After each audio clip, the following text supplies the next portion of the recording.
हमारे साथ और भी खास मेहमान जुड़े हैं इसी इशू पर चर्चा के लिए। हमारे साथ आनंद कुमार जी हैं, फाउंडर सुपर 30 के। बहुत स्वागत है सर आपका। साथ ही साथ हमारे साथ पवन सिन्हा जी हैं, मोटिवेशनल गुरु हम लोग कहते हैं, स्पीकर्स हैं, हमारे साथ हैं। साथ ही साथ जीवन ज्योति अग्रवाल साहब भी हमारे साथ हैं, जो कि वाइस प्रेसिडेंट है एलन कैरियर इंस्टीट्यूट के। सर बहुत स्वागत है जीवन ज्योति सर आपका। शुरुआत आनंद कुमार जी आपसे करता हूं। सीबीएसई बोर्ड के सचिव थे आप, अगर सुन पाए हो, उन्होंने जो लास्ट स्टेटमेंट बोला वो बहुत अच्छा बोला, और एक टेक्निकल और दो टेक्निकल बातें भी उन्होंने समझाई। टेक्निकल बात यह थी कि बहुत व्यापक है और बैलेंस होगा और किसी भी बच्चे के साथ गलत मार्किंग नहीं होगी, आप संतुष्ट होंगे। ऐसा नहीं कि सिर्फ एक एग्जाम के आधार पर आपको नंबरिंग दी जाएगी। और दूसरी जो बड़ी बात उन्होंने बोली वो ये बोली कि मार्क्स आएंगे जाएंगे, स्किल जो है उस पर ध्यान देना है। आनंद जी। बहुत अच्छा उन्होंने बोला। कोई एक परीक्षा किसी जिंदगी के भविष्य को निर्धारित नहीं करती है। जिस तरह से समुद्र के लहरों को देखकर हम लोग थोड़ी ही पता कर सकते हैं गहराई है समुद्र की। रोशनी आती है, उससे सूरज की चमक कितनी है, कितनी पावरफुल है सूरज, हम लोग नहीं बता सकते। उसी तरह से कोई एक परीक्षा किसी जिंदगी की मापदंड नहीं है, इसलिए बच्चों को नहीं घबराना चाहिए। और सीबीएसई जैसा कि अभी सचिव जी ने बताया कि काफी सीरियस है, अच्छी कमेटी बनी है, लोग इस बात का ख्याल रखेंगे कि किसी के साथ गड़बड़ी ना हो, कोई बच्चा नाखुश ना हो। इस तरह से मुझे विश्वास है कि बच्चों के जो भी होगा। ठीक है, पवन जी आपके पास आऊं। जीवन ज्योति अग्रवाल साहब भी है, कैरियर वाइस प्रेसिडेंट है एलन कैरियर इंस्टीट्यूट के। जीवन सर, एक बड़ी बात उन्होंने बोली कि सिर्फ एक एग्जाम के आधार पे असेसमेंट नहीं होगा। प्री बोर्ड्स हैं, पुराने एग्जाम्स हैं, सबको पैमाना, एक बड़ा पैमाना बनाया गया और हर सेक्टर से लोग 12 लोगों में शामिल हैं। यानी ऐसा फॉर्मूला बनेगा कि कोई व्यक्ति, कोई बच्चा, कोई अभिभावक, कोई शिक्षक, कोई प्रिंसिपल ये नहीं कह पाएगा कि इस बच्चे के साथ नाइंसाफी हुई है। जीवन ज्योति जी।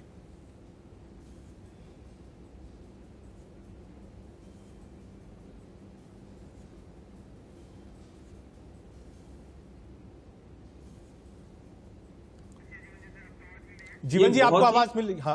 और बहुत ही अच्छा डेवलपमेंट पिछले कुछ सालों से लगातार हमारी एजुकेशन सिस्टम में आता जा रहा है। अब एक बात रजत जी नोटिस कीजिएगा, इतने 1.5 साल के इस पेंडेमिक के पीरियड के अंदर चाहे पेरेंट्स हैं, अगर आप पेरेंट्स का देखेंगे तो पेरेंट्स की जो चिंता है वही की वही चिंता आप देखेंगे स्कूल के प्रिंसिपल्स हो, टीचर्स हो, चाहे सेंट्रल गवर्नमेंट हो, चाहे स्टेट गवर्नमेंट्स हो, समाज का हर तबका बच्चों के लिए काफी ज्यादा चिंतित, काफी गंभीर है कि किस तरह से हम बच्चों की बेहतरी कर सकते हैं। पहली बात। दूसरी बात आप नोटिस करेंगे कि अब जैसे लास्ट एनटीए ने 4 सेशन के अंदर जेईई मेंस कंडक्ट करवाया, और हर पिछले साल 2 सेशन में और इस साल 4 सेशन में वो कंडक्ट करवाने वाली थी। हर बच्चे को 4 मौके मिल रहे हैं, यानी किसी बच्चे के ऊपर किसी तरह का मानसिक दबाव न पड़े, इसकी पुख्ता व्यवस्थाएं की जा रही है। तो बहुत निश्चित ही एक अच्छा प्रयास है।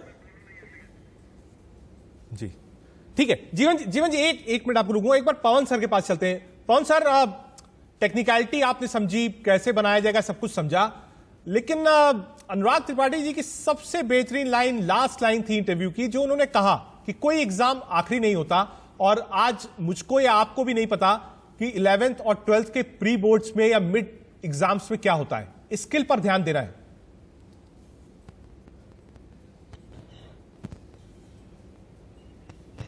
देखिए, उन्होंने जितनी भी बातें कही वो लाइफ स्किल से सीधे संबद्ध है और बहुत अच्छी बात कही। वो सामान्यतः बहुत अप्रोप्रिएट बात कहते हैं, बच्चों के कल्याण की बात कहते हैं, मैं उन्हें पूर्व में भी सुन चुका हूं। लेकिन एक दूसरी बात भी है, 2 प्रकार की रुचियां होती हैं। एक तो लॉन्ग टर्म इंटरेस्ट है किसी भी व्यक्ति का, और एक होता है immediate interest, short term interest. और ये बात सही है कि जब हम कोई एग्जाम देते हैं तो हमारा शॉर्ट टर्म इंटरेस्ट ही काम करता है, है, और जब कोई एजेंसी हमें एग्जाम दिलवाती है तो भी शॉर्ट टर्म इंटरेस्ट ही काम करता है उस एजेंसी के पीछे भी। अब वो शॉर्ट टर्म इंटरेस्ट का भी फुलफिलमेंट होना इसलिए जरूरी है क्योंकि चीजों के बदलाव में भी बहुत वक्त लगने वाला है। इमीडिएटली वो चीजें चेंज नहीं होंगी। आज भी बहुत सारी यूनिवर्सिटीज ऐसी हैं जहां 12th के मार्क्स के बेसिस पर एडमिशन्स होते हैं, वहां रिटन टेस्ट नहीं होते हैं। बहुत सारे कॉलेजेस ऐसे हैं, इंजीनियरिंग कॉलेजेस में भी, जहां 12th के मार्क्स को ऐड किया जाता है। और देखिए, चाहे कुछ भी हो, कहीं ना कहीं जब तक आप बहुत सेटल होकर बहुत सीनियर नहीं हो जाते तब तक 10th और 12th के मार्क्स काउंट होते हैं। तो इसीलिए हमें फिलहाल जब हम एक क्रूशियल जंक्शन पर खड़े हों तो हमें दोनों चीजों को एक साथ लेके चलना पड़ता है और फिर एक चीज को बहुत धीरे धीरे ड्रॉप करते हैं क्योंकि एकदम कायाकल्प नहीं होता, काइडोस्कोपिक चेंजेस कहीं एकदम से नहीं होते हैं। इसलिए हमारी सभी एग्जामिनेशन बॉडीज को ध्यान रखना होगा कि हम धीरे धीरे चेंजेस की तरफ जाएं। ठीक है पवन सर। बहुत सारे बच्चे जिनको 12th का एग्जाम देना था अब रद्द हो गए हैं। बच्चों का एक बड़ा आप कह सकते हैं पैनल आज है और बच्चे ही मेन है क्योंकि सीबीएसई 12th क्या होगा सबसे ज्यादा नजर बच्चों की है। वैभव जैन के पास चलते हैं। वैभव, पवन सर साथ में हैं, जीवन ज्योति सर साथ में हैं, आनंद कुमार सर सुपर 30 साथ में हैं। आप डायरेक्ट सवाल जिससे चाहिए पूछ सकते हैं पैनल में। वैभव जैन। सर, मेरा सवाल यही है कि मैं पूछना चाहूंगा कि हमारी जो एग्जाम का क्राइटेरिया अलॉटमेंट, हमें किस मार्क्स पे बेसिस पे हमें मार्क्स अलॉट किए जाएंगे। क्योंकि कुछ न्यूज आ रही थी कि 15 जून को हमारा दिल्ली यूनिवर्सिटी का हमारा जो भी एडमिशन प्रोसेस है वो स्टार्ट हो जाएगा। तो हमें लास्ट 3 इयर्स के बेसिस पे मार्क्स अलॉट करे जाएंगे, लास्ट 2 बेसिस पे अलॉट करे जाएंगे, या हमारे जो अभी 12 लोगों की टीम बनी है, अभी ये पब्लिक डोमेन में नहीं आया है, लेकिन आप सवाल आनंद जी से पूछ सकते हैं, पवन सर से पूछ सकते हैं कि 12th में आप हैं, अब आपको आगे क्या करना है, मार्क्स के लिए आपको कितनी चिंता करनी है, स्किल पर कैसे ध्यान देना है, आगे कैरियर में क्या करना है, आप सवाल पूछ सकते हैं। किससे पूछ सकते हैं ये पहले आप बताइए, किससे पूछना चाहते हैं? वैभव। सर, मैं आनंद सर से एक क्वेश्चन पूछना चाहूंगा। पूछिए सर। जैसे जो कुछ मेरे दोस्त हैं जिनके जो ऑनलाइन अपना एजुकेशन का इस कोरोना वायरस के चक्कर में अपना एजुकेशन नहीं ले पाए, तो उनके लिए फ्यूचर का क्या स्कोप होगा, क्योंकि उनका तो पूरा साल बर्बाद हो गया। ठीक है तो उन बच्चों का आनंद जी आप आंसर दीजिए। आपने सवाल पूछा है, अच्छा सवाल पूछा है। बहुत लोगों की पढ़ाई गई है, बहुत ऐसे बच्चे थे जिनके पास इंटरनेट की सुविधा नहीं थी या अच्छा टैब नहीं था, उनकी पढ़ाई छूट गई है। वैसे बच्चों के लिए हमने बातचीत की, हमने रिक्वेस्ट भी किया है सीबीएसई से कि एक गाइडलाइन दे स्कूल को, और स्टेट गवर्नमेंट भी एक गाइडलाइन दे जिसके आधार पर जब चीजें सामान्य हो तो छोटे चीजों को पढ़ाया जाए।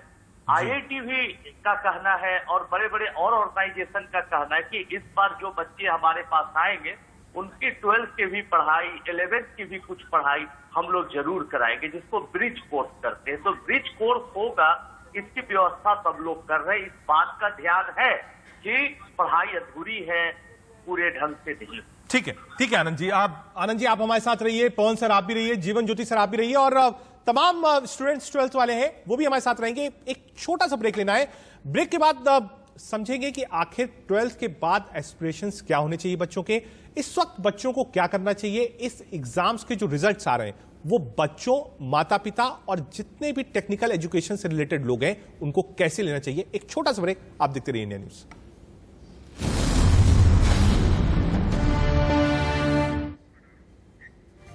ब्रेक के बाद आपका स्वागत है। सीबीएसई बोर्ड्स के जो बच्चे हैं उनका क्या होगा, इसको हमने शुरुआत में बातचीत करी। अनुराग त्रिपाठी जी से जो सचिव हैं उन्होंने कहा कि किसी के साथ अन्याय नहीं होगा और 12 मेंबर की जो कमेटी है वो फॉर्मूला लेकर आ रही है, इंतजार करिए, बिल्कुल परेशानी नहीं होगी। यानी उन्होंने कहा है कि जो भी बच्चा है वो बिल्कुल टेंशन में फ्री रहे, जो उसके असेसमेंट होगा वो उसके हिसाब से होगा, नाइंसाफी किसी भी बच्चे के साथ नहीं होगी। एक बड़ा पैनल मेरे साथ है, मेरे साथ आनंद कुमार जी हैं, सुपर 30 को रिप्रेजेंट कर रहे हैं, फाउंडर हैं, जीवन ज्योति अग्रवाल साहब हैं, और पवन सर भी मेरे साथ है। साथ ही साथ 12th के जो बच्चे हैं वो भी हमारे साथ हैं, पूरा पैनल हमारे साथ रहेगा। लेकिन इस वक्त एक खास मेहमान हमारे साथ हैं, गोविंद सिंह ठाकुर साहब हमारे साथ हैं जो कि शिक्षा मंत्री हैं हिमाचल के। सर, बहुत स्वागत है आपका इंडिया न्यूज पर।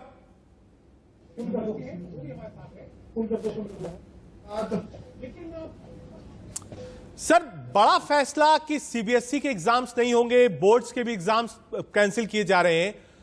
सीबीएसई तो फॉर्मूला बना रही है। आपको लगता है कि जो ये एकेडमिक ईयर है, ये पहले से थोड़ा लेट हो गया है और एक अच्छा भी कदम है। एकेडमिक ईयर लेट हो रहा है, असेसमेंट के हिसाब से आ जाएगा, लेकिन एक अच्छा कदम है, कम से कम बच्चों के स्वास्थ्य के साथ खिलवाड़ नहीं होगा।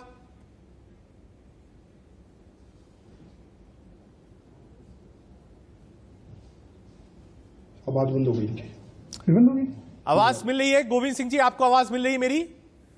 जिसमें आवाज आपकी कट गई थी जी, अब मिल रही है आपको? जी हाँ।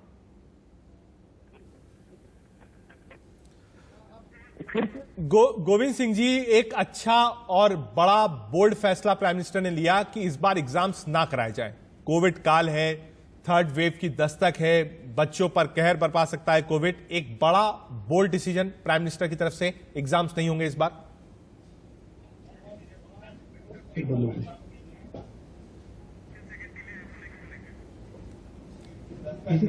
बच्चों पर कहर बरपा सकता है कोविड, एक बड़ा।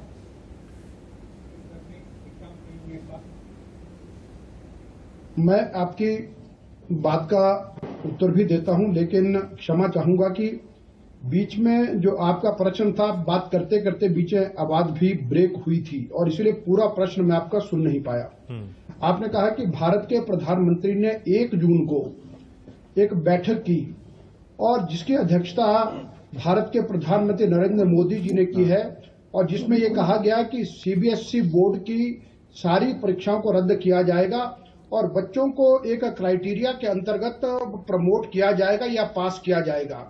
और ये बहुत अच्छा निर्णय था जिसमें उन्होंने कहा कि हम बच्चों के स्वास्थ्य और उनकी सेफ्टी से समझौता नहीं कर सकते। हाँ। और आज हिमाचल प्रदेश में भी हमारी कैबिनेट बैठक थी और उसमें हिमाचल प्रदेश ने भी आज ये निर्णय लिया है कि हम भी Himachal Pradesh board of school education की जो परीक्षाएं हैं उनको रद्द करेंगे और जैसे ही भारत सरकार की कैसे पास करते हैं और क्या क्राइटेरिया अपनाते हैं, उस क्राइटेरिया के आधार पर हिमाचल प्रदेश भी आगे बढ़ेगा। लेकिन उसमें हिमाचल प्रदेश और सीबीएसई में थोड़ा सा अंतर अवश्य रहेगा, क्योंकि Himachal Pradesh board of school education के 1,10,000 बच्चों ने प्रैक्टिकल की परीक्षाएं मार्च के महीने में सब दे दी थी। और उसके साथ साथ ये था कि हमारा इंग्लिश का पेपर हो चुका था। 19-21 का अंतर रह सकता है, वरना हमने परीक्षा रद्द कर दी है और जो भारत सरकार का फार्मूला आएगा उसके साथ मिल करके हम आगे के गोविंद जी, एक सवाल है मेरा, क्योंकि आप शिक्षा मंत्री हैं, आपसे प्रिंसिपल्स भी मिलते होंगे, स्कूल मैनेजमेंट वाले भी मिलते होंगे, शिक्षक भी मिलते होंगे, कई बच्चों के माँ बाप भी आपसे मिलते होंगे। आप कैसा फॉर्मूला देखना चाहते हैं गोविंद सिंह जी? जी देखिए, मुझे लगता है कि देखिए फॉर्मूला तो जो भारत सरकार का है। हाँ। हेलो जी जी, बोलिए गोविंद जी, आवाज आ रही है आपकी आवाज ब्रेक हो रही है। नहीं, आप बोलिए गोविंद जी। देखिए, जो भारत सरकार निश्चित करेगा उस फॉर्मूले के आधार पर हम चलेंगे और उसमें जो मुझे लगता है कि जो पहले की जो परीक्षाएं हैं उसके आधार पर जो मार्क्स है उसे फर्स्ट टर्म, सेकंड टर्म और ये सारी परीक्षाओं के आधार पर हम उसको जो है बेस बना करके चलेंगे। और जो मैंने कहा कि हिमाचल प्रदेश में थोड़ा सा भिन्न प्रकार का होगा, वो अंतर इसलिए है क्योंकि हमारे यहाँ पर प्रैक्टिकल और हमारे यहाँ पर इंग्लिश का पेपर बच्चों का ऑलरेडी हो चुका है, इसलिए उसके आधार पर हम उसको आगे बढ़ाएंगे। ठीक है गोविंद जी, आपने कहा कि अभी हिमाचल प्रदेश के अंदर जी हाँ, बोले, थोड़ा डिस्टर्बेंस है आवाज में आज। ठीक है गोविंद जी, आप हमसे जुड़े, आपने बताया कि हाँ हिमाचल का बोर्ड थोड़ा अलग है, लेकिन हाँ मूलभूत से आप भी इस बात का स्वागत कर रहे हैं कि ये एक अच्छा फैसला हुआ है। साथ ही साथ जो केंद्र की नीति आएगी, फॉर्मूला आएगा, उससे मिलाकर हिमाचल का बनाएंगे। आप हमसे जुड़े गोविंद सिंह जी, बहुत बहुत शुक्रिया आपका। आपने बताया कि हिमाचल ने भी अपनी परीक्षाएं रद्द कर दी। बहुत शुक्रिया गोविंद जी हमसे जुड़ने के लिए। हम आप आगे भी आपसे बातचीत करते रहेंगे। वापस अपने पैनल पे आते हैं। आनंद सर, बार बार एक चीज आती है कि बच्चों में लगता है मेरे मार्क्स कम हो जाएंगे। आप क्योंकि जो जेम्स हैं, जो सुपर 30 के लोग निकलते हैं, उन पर आप काफी मेहनत करते हैं। कई बच्चे ऐसे हैं जो 30% में मानता हूं 100 में से होते हैं जिन्होंने साल भर बहुत मेहनत करते हैं और उनका लक्ष्य होता है 97 से 99, 98, 99.5% पाना। उन बच्चों को क्या संदेश देंगे आप? आनंद सर। देखिए, फार्मूला कुछ बच्चों को हर्ट करे, हो सके कुछ बच्चे खुश ना हो, लेकिन ज्यादातर बच्चों के हित में होगा। जहां तक बात रही बच्चे की, अगर एक परीक्षा आगे पीछे हो जाती है उससे जीवन नहीं रुकता है। आप IIT में जाते हैं, उसके लिए इंट्रेंस टेस्ट है, जेईई एडवांस दीजिए, मेन दीजिए, क्लैट दीजिए, नीट दीजिए, सारे दरवाजे आपके लिए खुले हैं। इसलिए ज्यादा घबराने की जरूरत नहीं है। हमारे पास तो ऐसे सुपर 30 में बच्चे आते हैं जिनकी पढ़ाई रुक जाती है, कई बार निर्धनता के चलते परीक्षाएं छूट जाती है, फिर भी दोबारा पढ़ाई स्टार्ट करते हैं और IIT करते हैं और उन ऊंचाइयों को छूते हैं जिसकी कल्पना हम लोगों को बिल्कुल। आपने एक मिसाल आनंद जी पेश करी है। स्टूडेंट पूर्णिमा हमारे साथ है। पूर्णिमा जी, आप सवाल पूछ सकती हैं। इस बार जैसे CBSE का रिजल्ट होगा, तो उसका कितना महत्व रहेगा हमारी जिंदगी में एज कम्पेयर टू पहले के साल या पहले जैसे रिजल्ट आता था उससे कंपेयर करें तो? बहुत अच्छा क्वेश्चन है जीवन ज्योति अग्रवाल साहब। वाकई जेन्युइन और बड़ा सवाल है कि अब तक के रिजल्ट्स और इस बार का रिजल्ट दोनों भिन्न होंगे। अब तक आप एग्जाम देते थे, रिजल्ट आता था, अब असेसमेंट पे रिजल्ट आएगा। यानी इस बार का जो बैच होगा वो ये कह सकता है कि हाँ, ये असेसमेंट के नंबर है, ये मेरी कॉपी में लिखे गए, मेरे द्वारा जो मैंने लिखा है, ये उसका आकलन नहीं है, ये असेसमेंट का आकलन है। जीवन ज्योति जी।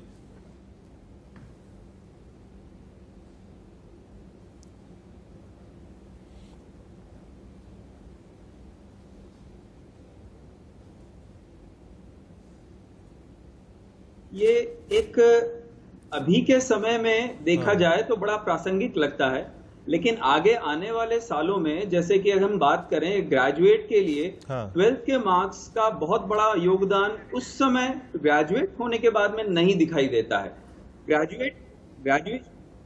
ग्रेजुएशन के अंदर, ग्रेजुएशन करने के बाद में ये इंपॉर्टेंट रहता है कि वो स्ट्रीम में ग्रेजुएट हुआ और किस फील्ड में एक्सपर्ट बना है। तो अभी बच्चों आपको ऐसा लग रहा है, आप ऐसे इसके बारे में बिल्कुल निश्चिंत रहें।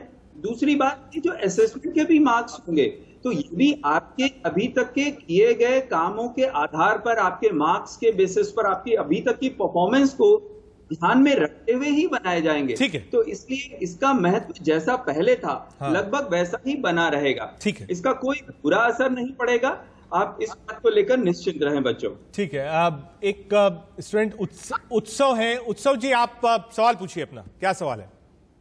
सर, जैसा कि लगातार ये बात हो रही है कि जो एग्जाम्स का असेसमेंट होगा वो इंटरनल बेसिस, जो प्री बोर्ड और इंटरनल एग्जाम्स हैं उनके बेसिस पे होगा।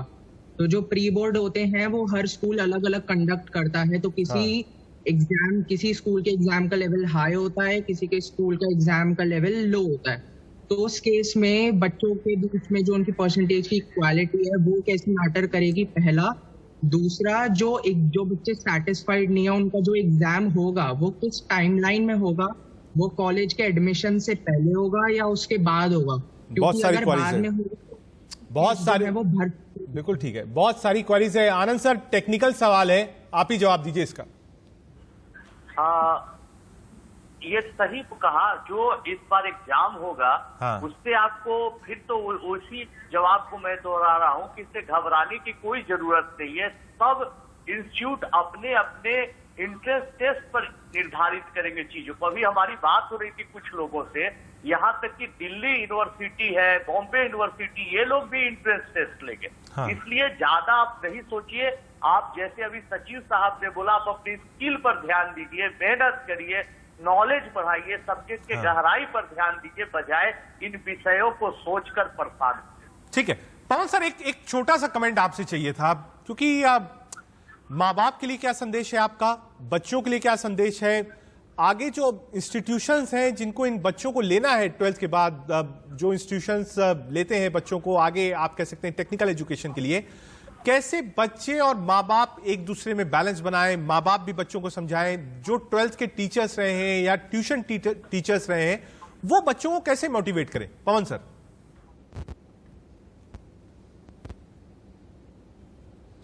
देखिए, मैं कुछ सेकंड्स लूंगा क्योंकि वैभव और उसके बाद के दोनों बच्चों ने जो टेक्निकल क्वेश्चन पूछा, और मुझे सौभाग्य है कि मैं दिल्ली विश्वविद्यालय में पढ़ाता हूं और वहां अनेक वर्षों से वहां के एडमिशन कमेटी का मेंबर भी हो रहा हूं। तो मैं उन आधारों पर, और ये जो बच्चे ये जो प्रश्न कर रहे हैं, देखिए इन प्रश्नों का उत्तर बहुत प्रैक्टिकली देना पड़ेगा। इन प्रश्नों को हम बहुत जर्नली एक आइडियलिस्टिक फॉर्म में नहीं दे सकते, क्योंकि इन बच्चों को 15 जून के बाद से दुनिया के उस अखाड़े में उतरना है जो इनकी जिंदगी को तय करने के लिए बेस तैयार करेगा। क्योंकि अगर वास्तव में क्लासेस का रोल नहीं होता तो आज से 20-25 साल पहले क्लासेस सिस्टम खत्म हो चुके होते। रोल है, इसीलिए हमें इनके प्रश्नों का उत्तर देना पड़ेगा। बच्चे ठीक बात कह रहे हैं कि ये जो असेसमेंट है ये कैसा होगा, लेकिन मैं इसमें जीवन ज्योति जी की एक बात को कोट करना चाहूंगा। उन्होंने एक बात बहुत अच्छी कही कि असेसमेंट भी वही है जो अब तक आपने किया, लेकिन एक काउंटर क्वेश्चन बच्चे का ये आता है कि वो असेसमेंट हर स्कूल का अलग अलग है। मेरे विचार से कि कुछ ना कुछ सिस्टम ऐसे निकलेगा जो परसेंटाइल बेस को बनाएगा, जिससे कि सब लोगों का एक बैलेंस आएगा, और इस बैलेंस को बच्चे और उनके माता पिता ने हार्मोनी की तरह से लेना है। देखिए, पेरेंट्स इस वक्त निराश हैं, बच्चे जो पढ़ने वाले बच्चे हैं वो भी इस वक्त बहुत निराश हैं। लेकिन मैं इस बात को बहुत स्पष्ट कर दूं कि एग्जामिनेशन सिस्टम में जो अभी असेसमेंट आपका आएगा, कहीं ना कहीं उसमें परसेंटाइल को वैल्यू दी और वेटेज दी जाएगी, और उसके बाद जो आपका कॉम्पिटिटिव एग्जाम्स होता है उसमें वही वैल्यू बरकरार रखी जाएगी। इसलिए आपके करियर पे कोई फर्क पड़ने वाला नहीं है। सरकार इस बात को लेकर बहुत ध्यान दे रही है, मुझे इस बात का पूरा विश्वास है। सरकार बहुत ध्यान दे रही है, इसमें चिंता मत करो। ठीक है, वेल सेड पवन सर। सौरभ हमारे साथ है। सौरभ, सवाल पूछिए आप। एक्चुअली मेरा क्वेश्चन भी यही है कि जैसे सीबीएसई जो है वो मेजर करता है परफॉर्मेंसेस को, मतलब बेसिकली 80% बोर्ड मार्क्स और 20% प्रैक्टिकल। तो काफी सारे स्टूडेंट्स मैक्सिमम परसेंट ऑफ जो स्कूल के प्री बोर्ड और टर्म एंड एग्जामिनेशंस को उतना वेटेज देते नहीं है, और वो फाइनल के लिए ज्यादा प्रिपरेशन करते हैं। तो उन लोगों के लिए चाहे क्वेश्चन पेपर इजी हो चाहे स्कूल का पेपर मुश्किल हो, वो उतना मतलब उसको वेटेज देते नहीं है। तो उन लोगों के लिए भी थोड़ा सा अनफेयर हो सकता है। तो उसके लिए हम मतलब क्या कर सकते हैं? ठीक है। जीवन ज्योति सर, आप जवाब दे सकते हैं स्टूडेंट का।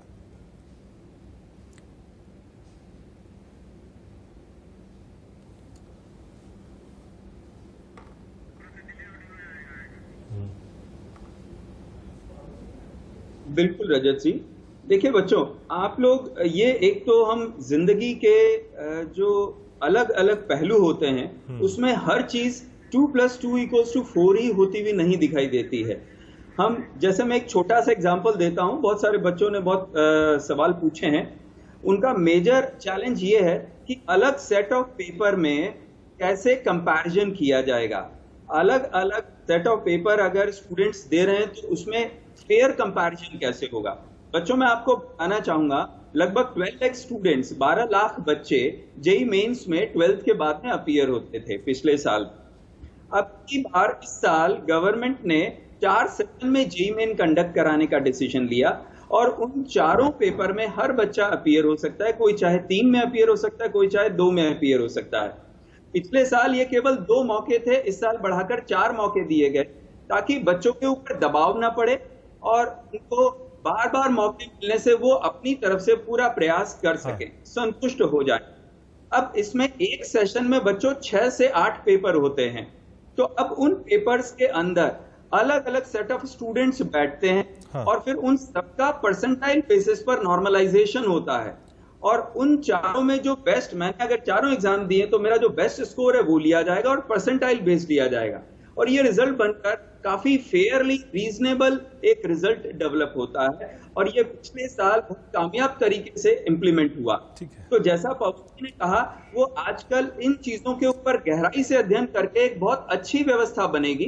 पर हाँ, फिर भी आपके मन में रह सकता है कि थोड़ा बहुत मैं और कर सकता था। तो बच्चों, ये संभावनाएं तो सदैव रहती हैं। ऐसा कोई समय नहीं है, आज से 5 साल पहले की बात करें या पेंडेमिक से पहले की बात करें, तो जिस दिन आपका एग्जाम है उससे एक दिन पहले किसी की तबीयत अगर खराब हो गई तो उसका भी एग्जाम बिगड़ सकता है। ठीक है, बिल्कुल फेयर बात है, और ये होती है, निष्ठाएं होती है, और शायद इसीलिए सीबीएसई की तरफ से जब बैठे थे त्रिपाठी जी तो उन्होंने यही कहा था इससे आगे निकलना है, हर एग्जाम आखिरी एग्जाम नहीं होता, जिंदगी में कई इम्तिहान आते हैं। पवन जी आप हमसे जुड़े, जीवन ज्योति अग्रवाल सर जुड़े, आनंद सर सुपर 30 की तरफ से हमसे जुड़े, आप सबका बहुत बहुत शुक्रिया। और तमाम बच्चे भी हमारे साथ थे 12th के, और जो सवाल उन्होंने पूछे मैंने डायरेक्ट अपने पूरे पैनल को खोला कि वो सवाल ले। और आज का मूल मंत्र यही है, हर एग्जाम आखिरी एग्जाम नहीं होता। एक ब्रेक, आप देखते रहिए इंडिया न्यूज।